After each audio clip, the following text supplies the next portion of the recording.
Covid-19 is the short name for the disease known as novel coronavirus disease 2019.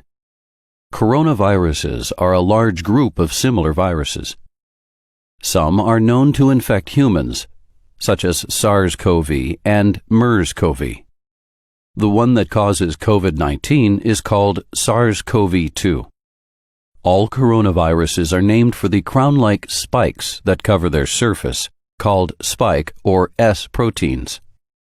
Inside the virus, genetic material called RNA is made up of genes. Genes carry the information to make more copies of the virus. The virus can infect you if it enters your mouth, nose, or lungs.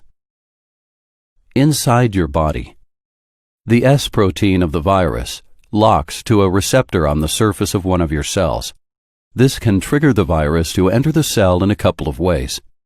It may cause the virus to fuse with the cell surface, then release its genes into the cell.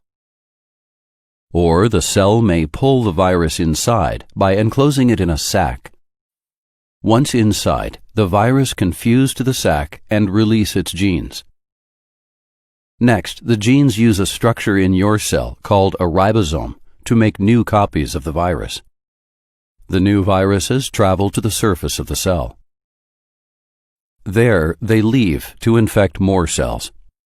In the meantime, viral S proteins left on the surface of the infected cell can cause it to fuse with nearby healthy cells, forming a giant cell. This may be another way for the virus to spread between cells. People may be infected with COVID-19 for 2 to 14 days before symptoms appear. The three main symptoms of COVID-19 are a fever, cough, and shortness of breath. Other symptoms may include tiredness, body aches, stuffy nose, sore throat, diarrhea and vomiting, loss of appetite, and loss of smell. Most people have a mild illness and can recover at home. Some people who have the virus may not get sick at all or may show no symptoms. But if you have trouble breathing or any other symptoms that are severe, call your doctor or the emergency room. They will tell you what to do. For most people who have the virus, the risk for serious illness is thought to be low. People 65 years and older may have a higher risk for serious illness. And people of any age may be at high risk if they have underlying conditions, such as chronic lung disease or asthma, serious heart conditions, diabetes, severe obesity, chronic kidney disease, and liver disease.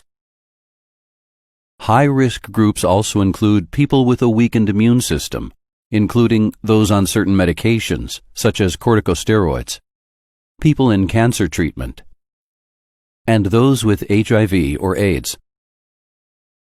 Even if you aren't in a high-risk group, it's important to practice social distancing, which means keeping at least 2 meters or 6 feet between you and other people. This helps prevent infections and serious illness in others as well as yourself. For up-to-date information about COVID-19 and other ways to prevent its spread, visit the CDC website at cdc.gov/coronavirus/2019-NCOV.